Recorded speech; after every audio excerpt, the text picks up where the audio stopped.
Welcome to the Extraordinary Leadership Podcast. This is a place for you if you aspire extraordinary, fueled with inspiration, meaningful conversations, and valuable insights that are going to support your journey of becoming an extraordinary leader and making truly a difference in your organization and living a desired life. My name is Dagmara Asbreuk and I am your host in this show, and I'm also founder and CEO of Extraordinary Leadership. I'm bringing you exceptional leaders, change makers from different industries, sharing their stories, and above all, what made them most successful, impactful, and happy. I'm also sharing my discoveries from navigating and leading 15 years in a corporate world, building my business, and empowering senior and executive leaders to go to their next level with their organizations and in their lives. I hope that you are excited and ready, so let us begin. Only 20% of individuals or teams are reaching their full potential. These are statistics from Positive Intelligence. And do you know what is the root cause of it? Our mind, who is our best friend and the worst enemy. Playing a lot of games and mind sabotage that is unnoticed, unconscious, on autopilot, playing in our subconscious with many different narratives developed over the years.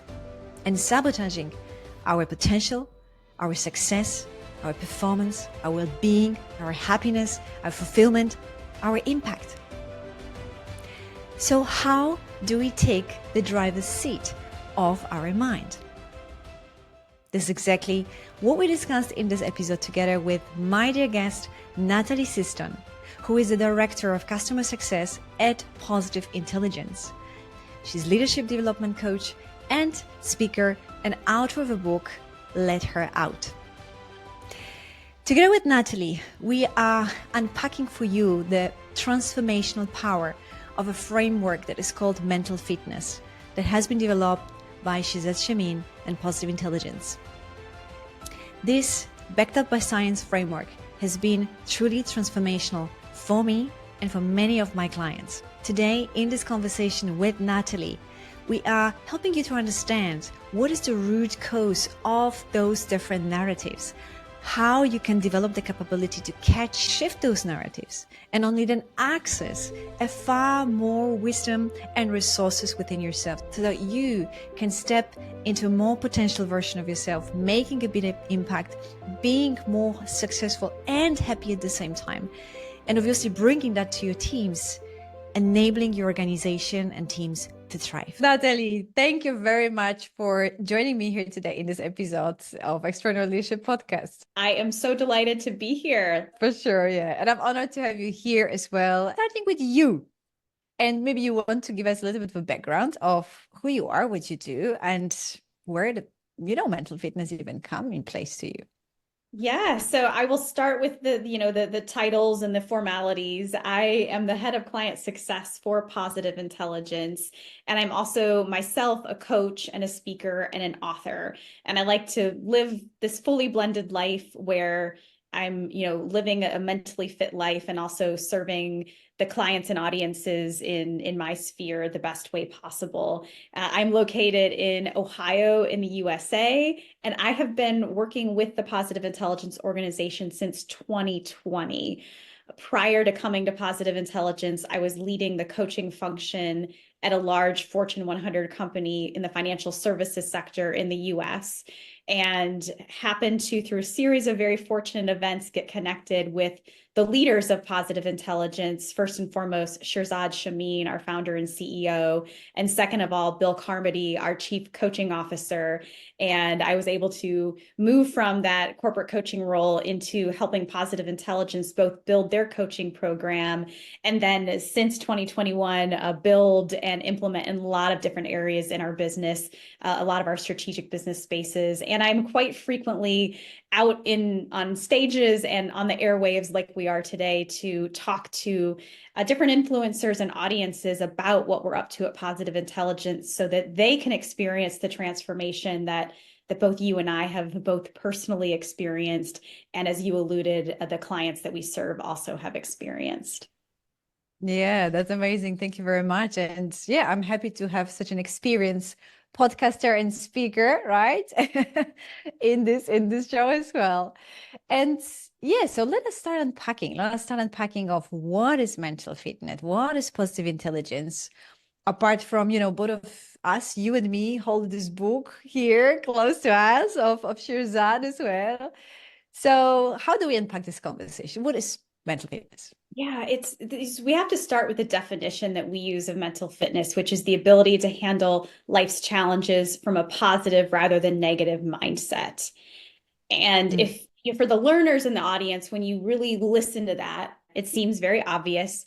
Yes, I just need to think Mm. positive. I need to be happy. I need to read an affirmation and all will be well. And you and I both know through the work and the science that it's not just that easy because we have these neural pathways that we have grooved into our brain, and typically for most of us we have the groove going to the negative thought pattern of our brain, which we call saboteurs at Positive Intelligence. And the positive side of our brain requires some rewiring. And that's, the journey I think we're going to take your audience on today of how do you actually lessen those grooves and that wiring to the negative thought patterns in your brain, and how do you strengthen that neural pathways into the positive thinking region of your brain, which we call sage. So like I said, if the definition were easy, you and I both would not be employed. And because of biology and neurobiology, we are wired the way we are, and we can rewire. And so that's the exciting part about the work that you and I get to do in the world, is to train people how to rewire their brains so they can actually make that definition true for themselves. Yeah, absolutely. And I love that you mentioned, about rewiring and the pathways, and that all is based so on science, which is welcome also definitely for many people to hear, because sometimes, there are so many suggestions, advice, frameworks, and all of that. How can we be more happy? How we can be more successful, impactful, how we can thrive with teams and all of that. And I love that you mentioned this aspect of just let's be happy. Let's take this fake positivity, right? It doesn't work so easy, isn't it? It's this conditioning, it's this programming, right? This neural pathways, parts of our subconscious programming actually developed over the years from the early on, right? That we are kind of unconsciously stuck in, right? It's like being in a box. I like to see that we can't see actually because we're in this box.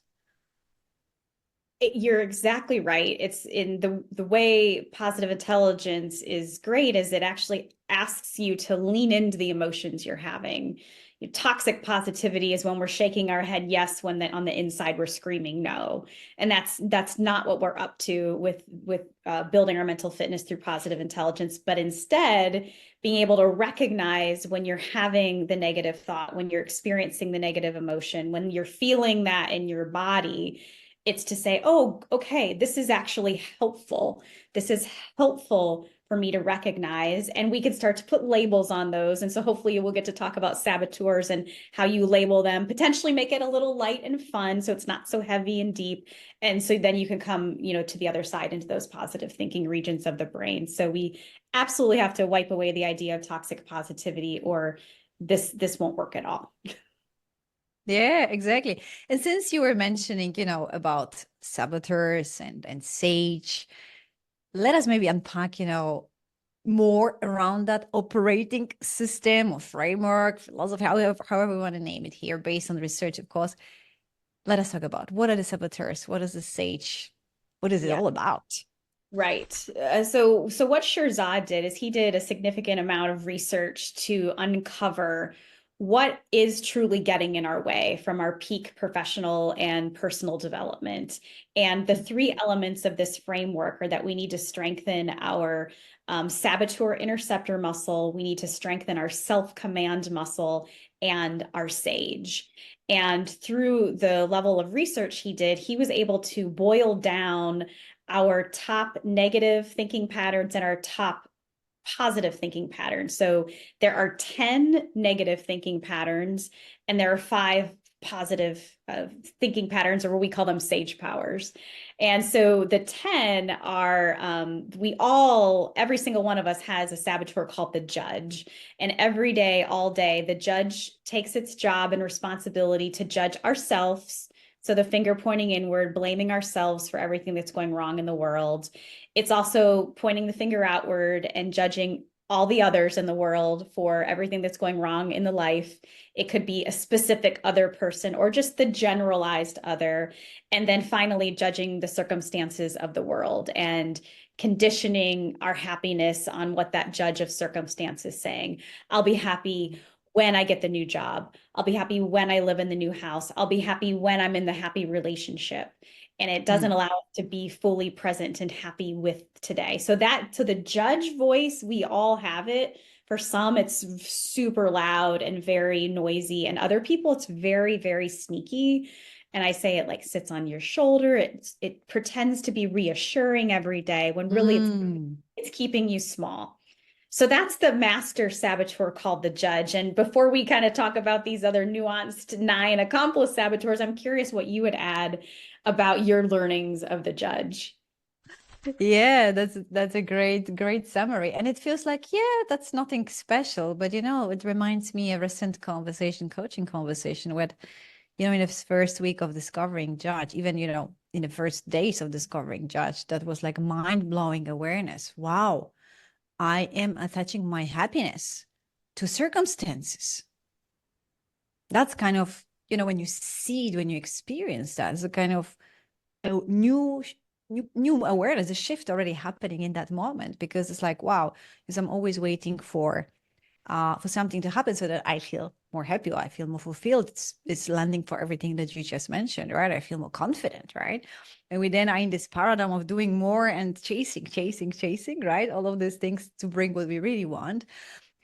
And yes, these 3 narratives, I mean, these 3 judge sides, right? They are so much present in, of course, every of us personally, in my clients. It is usually, when we think about, leadership scheme, it's one of the main contributor conflicts to lowering down trust and psychological safety.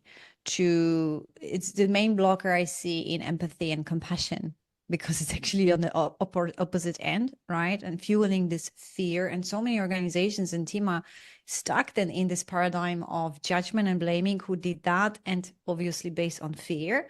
So the judge of the 10, as you say, which is within all of us, has an immense negative impact if we leave it unattended, or not. If we don't take command and control, or driver's seat, I call it.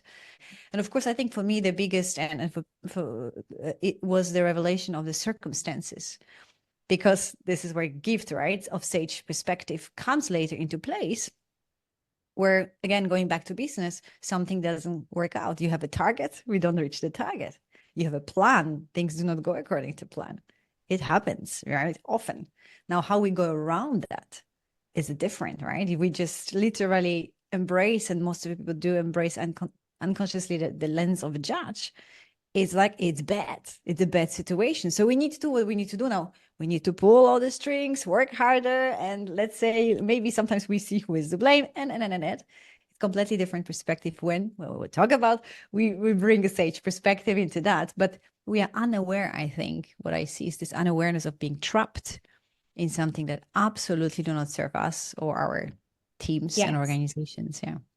And one of the greatest resources that we have is our saboteur assessment, where you can go and actually take a 5-minute online assessment to uncover your accomplice saboteurs. So once again, all of us have the judge, but based on how you respond to this assessment, it'll help point out, so who's playing along with the judge? And most of us have 1, 2, maybe 3, what we call accomplice saboteurs, that have names like the controller, the hyperachiever, the pleaser, the stickler, hyper rational, avoider, victim, restless. These are the characters that join the judge on the journey of blaming self, others, and circumstances. And it gives the judge a different character, a different flavors, which is what makes this work so fascinating, but also challenging, because we are all a mixed bag of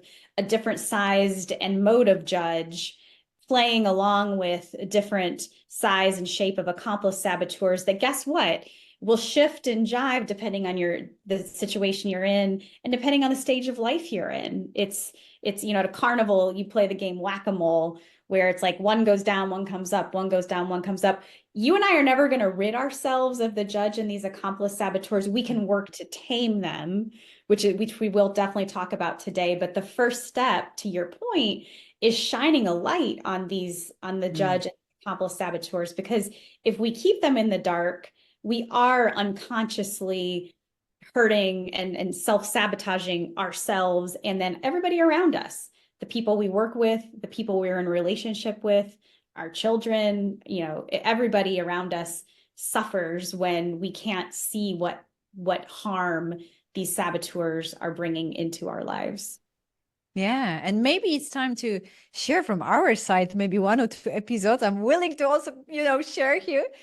What are your key saboteurs, Natalie? And then maybe how one of them has been playing in your life that you discovered. Okay, that was really when I discovered it was such as maybe mind-blowing, first the perspective, awareness, first of all. So one thing I will point out to your audience, and I know they're all leaders, so I'll give the advanced concept, and that's to know that these saboteurs actually are derived from your greatest strength. But it's when your greatest strength is taken too far and it's pulling you into stress and it's pulling you into negative emotion. So the job we have is both to identify the saboteur that's in our way. And then also a lot of people want to be like, oh, I want to hold this around. I want to keep this. This is a good thing. And actually, like, no, saboteurs and negative emotion, not healthy for us. What is good is to remember where's the strength where this came from. So the story I'll tell you is around my stickler saboteur. So when I first started this work in 2020, off the charts from a stickler saboteur, I mean, everything had to be perfect. I'm the type of person who would wake up in the middle of the night and wonder if the email I sent at 2 p.m. that day had an error in it, which would then lead me sometimes to get up in the middle of the night, go into my bathroom, get my phone out, go into my sent email box and check. And you know what happened? 99.9% of the time, there was absolutely nothing wrong with that message. And in the 0.1% of times when there was, it was an easy revert or a non-issue. So that was how the stickler saboteur really affected me. It affected my sleep. It affected, my ability to be productive the next day then. And so through the work that I've been able to do, I've minimized that, because what I've recognized is the strength of that saboteur for me is the desire for high quality, the desire to put forward a really great work product. And so what it does now is I'm the spot the error person. I can look at something and just notice the quote flaw. And instead of that stressing me out now, I actually lean into that and say, one of my gifts is I can be the person who reads a contract and see what's missing, or I can be the one to look at a final product and say, okay, here's the thing that's missing. And I can do that with kindness. But once again, didn't start that way. It would have come off as mean. It would have come off as arrogant. It would have come off as you're wrong. It would have been the blaming, or pointing into myself, how could I have been so stupid? How could I have caught that error? So only through the work I've done have I been able to hone in and grab onto the strength, which is desire for high quality work. Yeah, and I like to mention that, because at the end, what I'm hearing, it allows you to get more balance, right? That's the way I see this work as well, and to quiet this nasty voice that is, of course, putting us down and causing a negative impact in organizations, in lives, and impacting all of that, and elicit the good part of it, right? Which you just mentioned. So it's literally also this ability of recognizing which part of me is now in the driver's seat, and which is the voice of the saboteur, is the voice of sage, right? So also seeing that. So that's important. And for me, is transparency and sharing here. One of the biggest was Hyperachiever for a long time. I have a colorful band, controller was there, even victim was there, which is not really so typical, right? And as you say, they come and go in a different phases as well, in a different situations. They can be triggered in different situations. So yeah, from the classical hyperachiever saboteur lens, that's this constant pursuit of what I was, right? Into achievement and connecting to what you said even before. So trying to grab the next one and next one so that you are finally, I don't know, happy and finally, successful, finally, maybe confident, finally recognize, finally this, finally that. And this finally, of course, never happened. And one of the biggest, let me say, drawback of that, of living in that paradigm or listening and buying into this narrative of a hyperachiever is, of course, you become to some extent workaholic. You have problems with having more balance in your life and relationships. You feel empty, disconnected at some point. So yes, a lot of damage, and not to mention stress elevated. And I think the most fascinating is, and I see it by many leaders, because many leaders have a hyperachiever somehow it's kind of a lot of them, at least in my clients. It's this attachment, where I understood this attachment between, results and self-worth, also value, which was it was a really big piece for me and for any person I work with, because the reason why we triggered, the reason why we are in this paradigm, we know we don't want to be there, but we all the time trapped. It's because of attachment of results and whatever we plan or targets to our sense of value, a sense of worth. So we attach it to identity. And then we have those crises, right? And make stories about ourselves that we are failure and. So detaching from that brings so much, and knowing how to navigate that voice and eliciting the good part, speaking of a good part, which is the drive, which is self-motivation, and of course then become much more inspirational.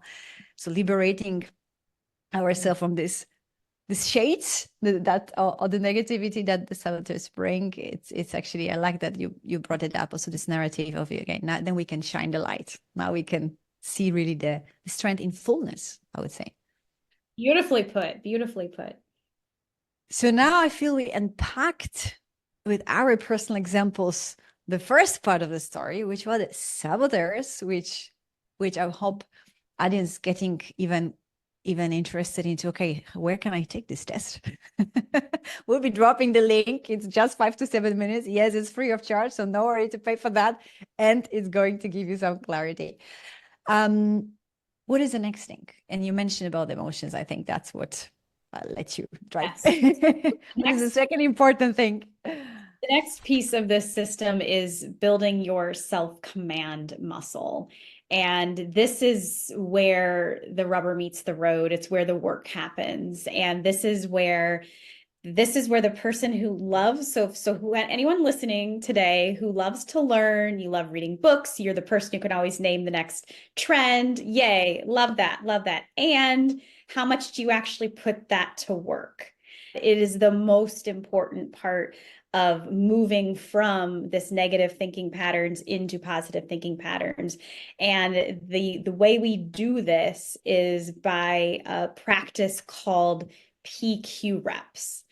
And I mean, do you want to just do one together and invite your audience to the extent that Yeah, why not? do it. So we'll do a minute or so of PQ reps. I'll guide us through this. And so for those of you listening, if you're able to follow along with the prompts, go for it. If not, pause and come to us when you're in a place where it's safe to do so, or adapt to your surroundings. So what I'm going to ask everybody to do is, whatever is connecting to the earth, really feel that presence. It's your feet on the ground, your seat on your chair, just feel the weight of your body sinking into the earth.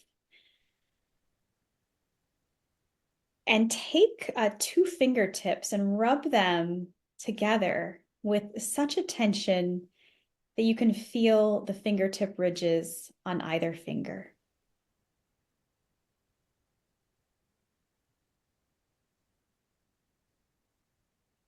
And if you are able and it's comfortable for you, either close your eyes or gaze down and listen to the sounds around you. Particularly listen for the farthest away sound and focus on that.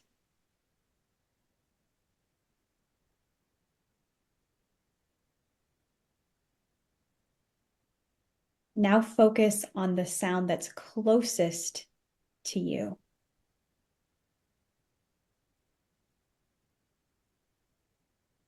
If you haven't heard the sound of your own breathing,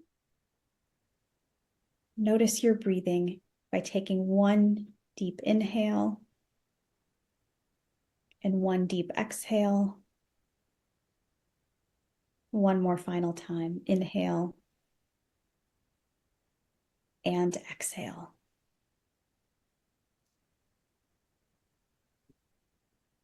There, we did it. That is about 2 minutes of PQ reps, PQ standing for positive intelligent quotient, and our short term. But if we were to put your brain under a functional MRI machine right now, we would see slightly, ever so slightly, the neural pathways to the negative thinking region of your brain would diminish just a teeny tiny bit, and the neural pathways to the positive thinking regions of your brain would brighten just a bit.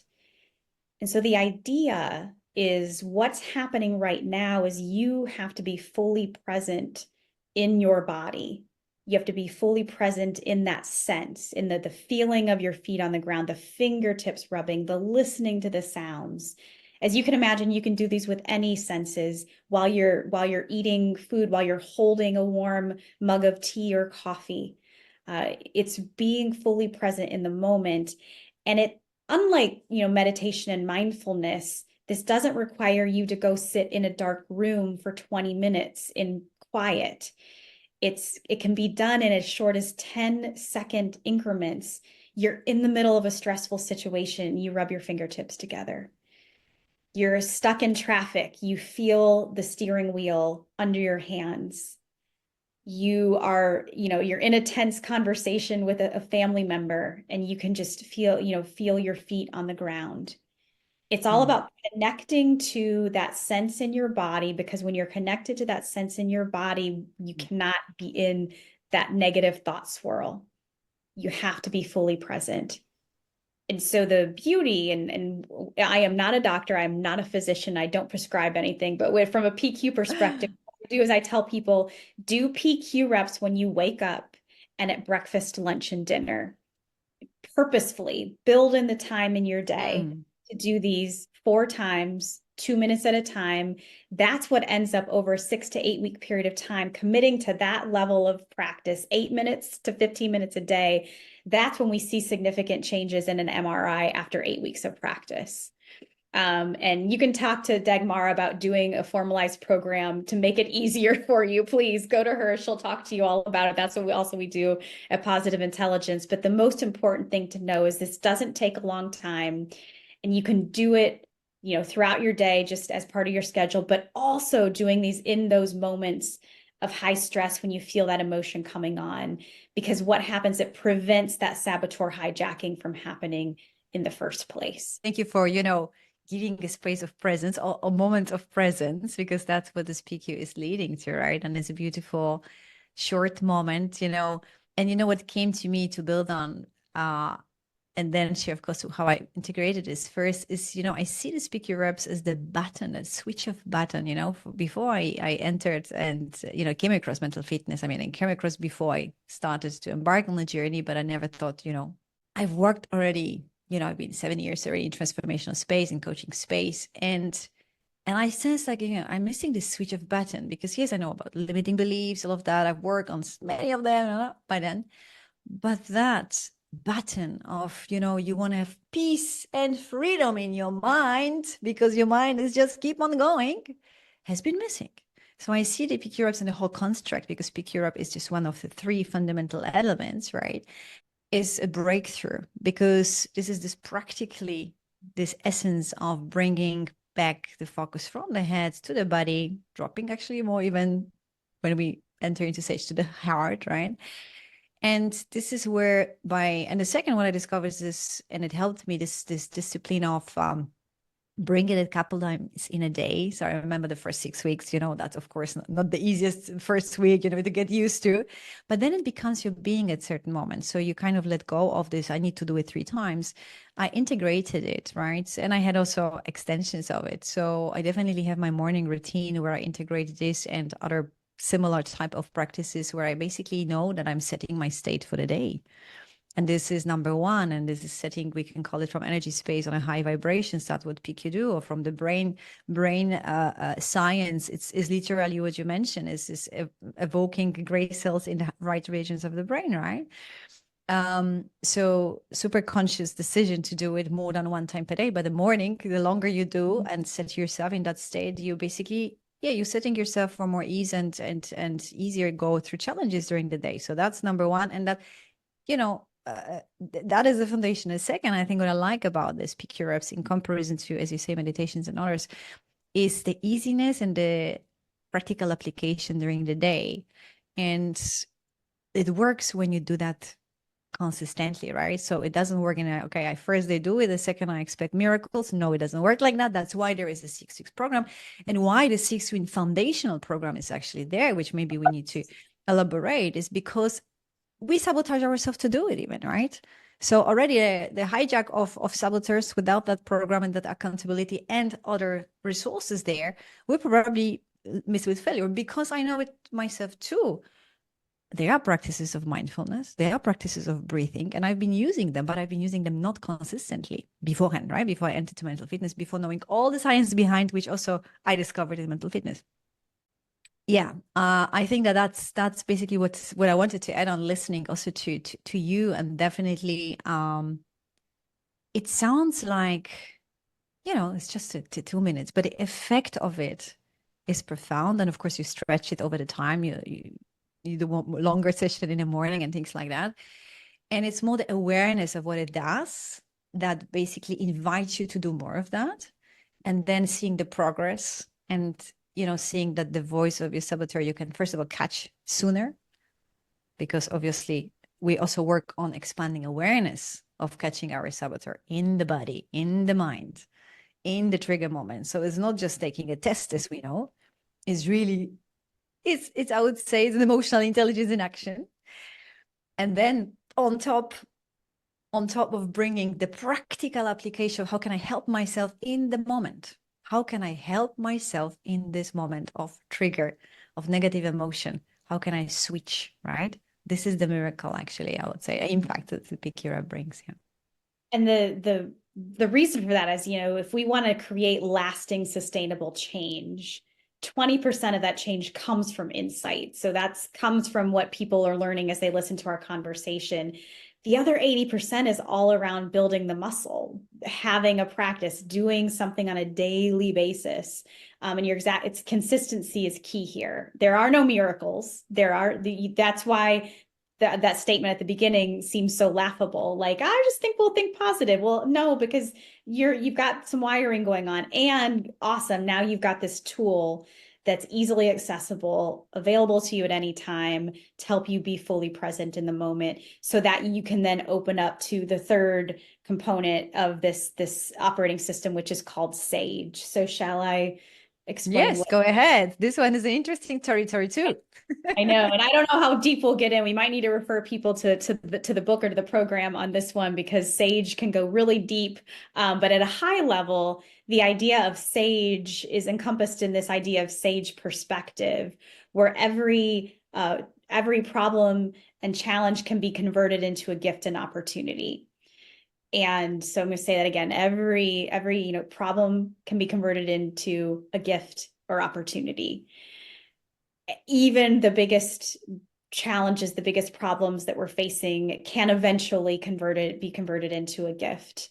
So for many people at the beginning of their mental fitness journeys, it's really isolating something, a smaller problem or smaller challenge, and then putting a microscope on that and saying, how can I convert this into a gift and opportunity?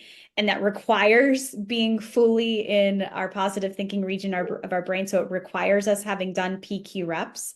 We can't be fully sabotaged with our judge and accomplice saboteurs and be like, make it a gift. No, it doesn't work like that. We Mm. have to be in our sage brain. We can't just think it, we have to be it. And then we open up the idea of the sage perspective through 5 sage powers, which have names like empathize, explore, innovate, navigate, and activate. Depending on the challenge, depending on the situation, you can utilize one or more of these sage powers to help get to that next level, which then continues to open up those neural pathways in the positive thinking region of your brain. Yes, I like this first layer explanation of what sage is, and I think there's invitation for more. In the sense of this concept, I was listening to you and I was thinking, my I evolved into how I see sage in the last two years, because 2 years is since I've been on a starting journey with mental fitness and embracing also my further growth.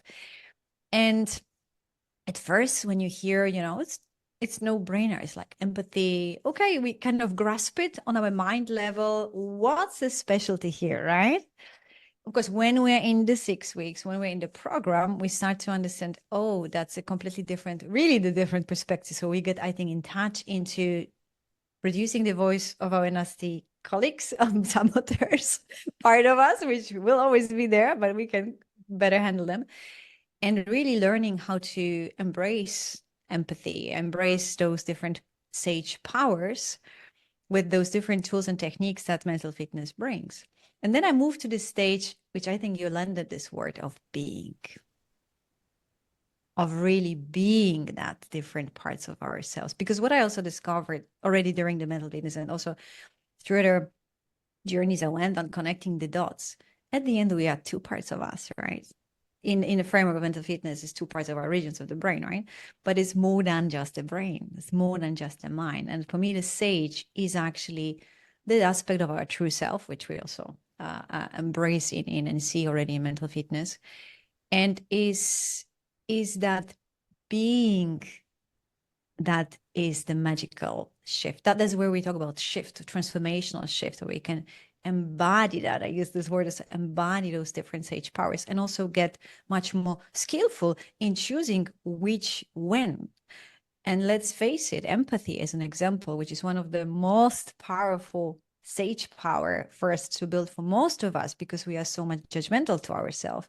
It's a game changer on every human being, because this is anchored into self-love, into self-acceptance, into compassion to ourselves first, which we realize we need first to bring ourselves. Like I've realized it too, obviously, and a lot of my clients realize it too. So that I can actually be, not only know I should be, but be empathic in the context of relationships, workplace, or at home, and Absolutely. then build better relationship, better trust, and then, lead my team from that space, all of that. So it's that profoundness, I think, that sage and embodiment that brings, which is a bit longer than 6 weeks, obviously, that is so transformational as well. And you're right, it's a longer, you don't get that in 6 weeks. You can taste it and feel it. I was able to experience our mastery level work at Positive Intelligence, which was a 6-month immersion into embodying everything, embodying all the saboteurs and all the sage powers, so you can really feel them. And I boiled down my 6 months of work into 2 words that I had tattooed on my wrist, and that is Mm. love. Choose love. The antidote to the judge is empathy, which is love. And we're in a world where, my goodness, don't we need more love? And you're exactly right. Love for self first, especially the high achieving leader tends not to step back and actually acknowledge who they are. And in most days when I'm beating myself up, I have to step back and say, okay, you handle quite a bit on a daily basis, Natalie. You've handled quite a bit in the last 4 years. Like, give yourself some grace. So that comes first, but then love for other people, just in general, love for specific people in our lives, but love just for everybody, given all the challenges we have going on. Because I do think at our heart of hearts, most of us want the same things. We just, find ways to make it as divisive as possible in our world. And then just love for our world. If we all had just a tiny fraction of a percentage of more of that, and I know you do a lot with energy work, like the shift in energy around ourselves individually, and then how that would, trickle out and have the ripple effect in the world is humongous. And that's why I do the work I do, is because I do think this work can change the world. I mean, it's changed my life. It's changed the lives of the thousands of people that I've been able to be associated with directly or indirectly through my work at Positive Intelligence. It's the work that coaches like you get to do every single day. And, my simplistic way of the solve is choosing love.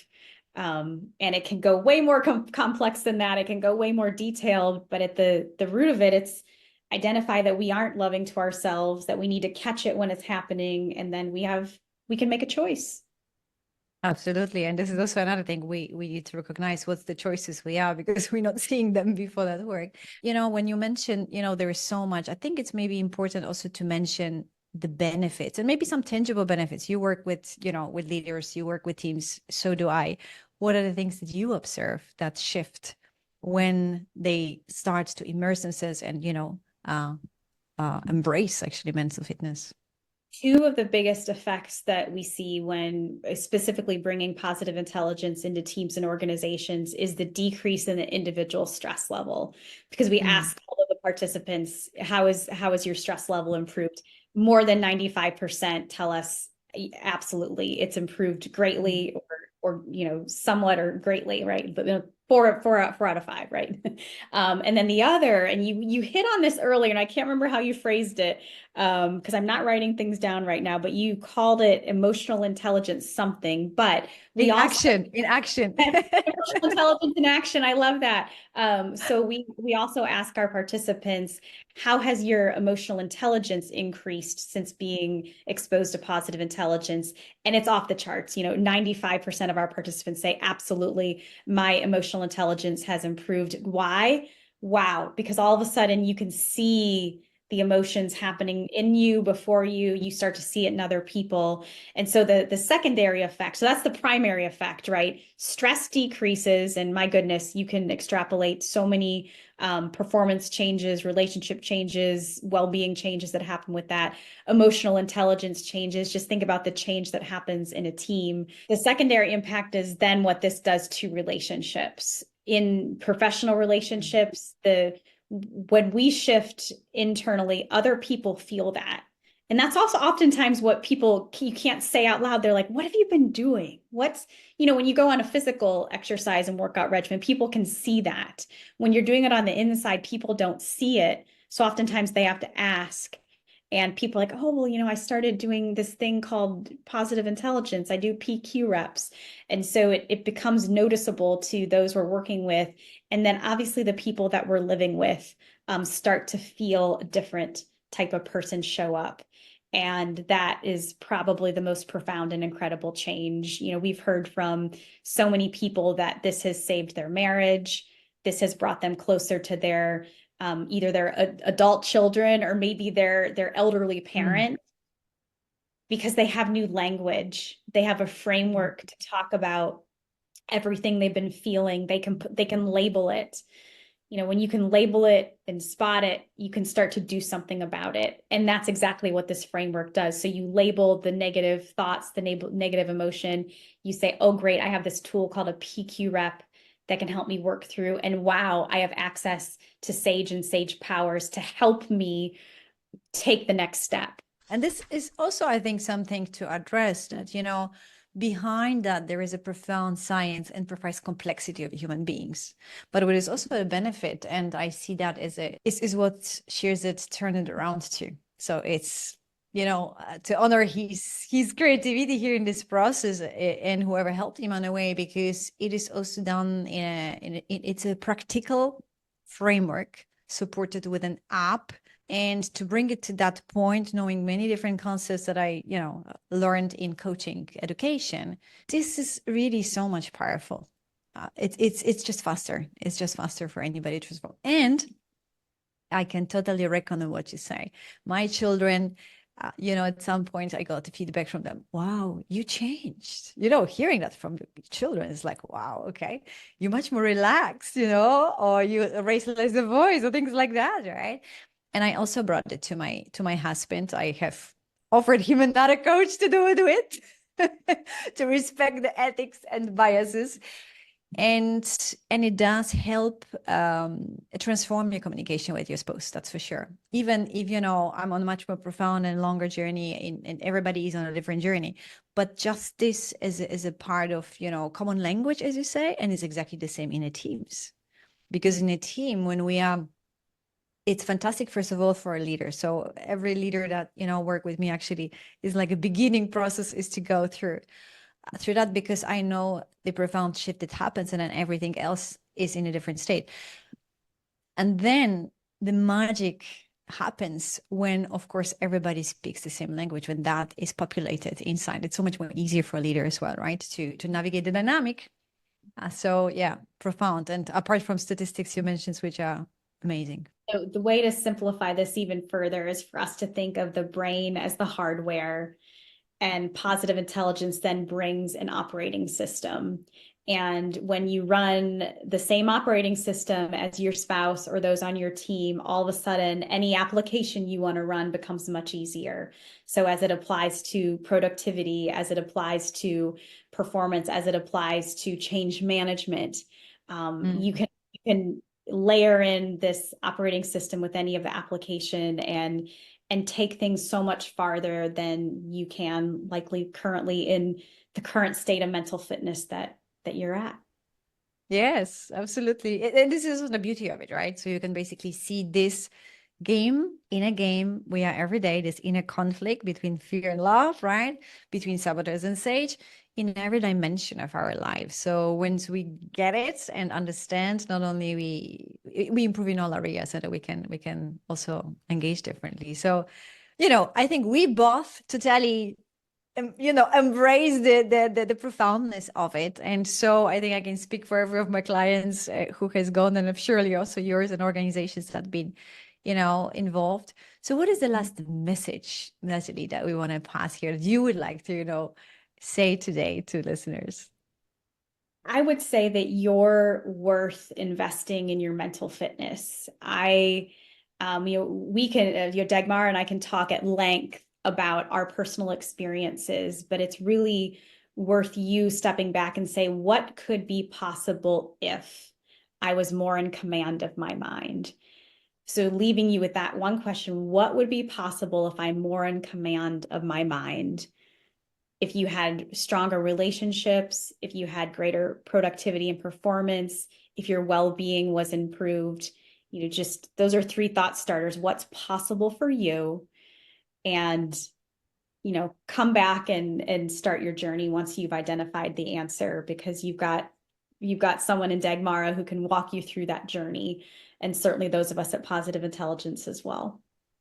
Exactly. And thank you. It's a very good question that you leave the listeners with and we left ponder, because yes, it's the starting point of what if we could end. And I love the driver's seat. Natalie, thank you very much for, being here with me, and also for guiding the mini PQ session that everybody can listen over and over again. And hopefully that also is already making an impact.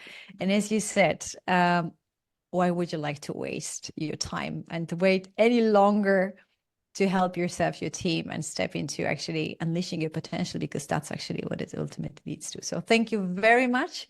I greatly appreciated it. It was a wonderful conversation. Thank you. I hope you enjoyed this conversation with Natalie and are coming out with a lot of awareness of how to take driver's seat of your mind, and why is that even so much important for you to lead effectively and to thrive personally at the same time, and to elevate your organization to the next level. Mental fitness is part of a transformational journey that accompanies on every of the leader, and it's also the very first stepping stone in transform from within and embody extraordinary leadership.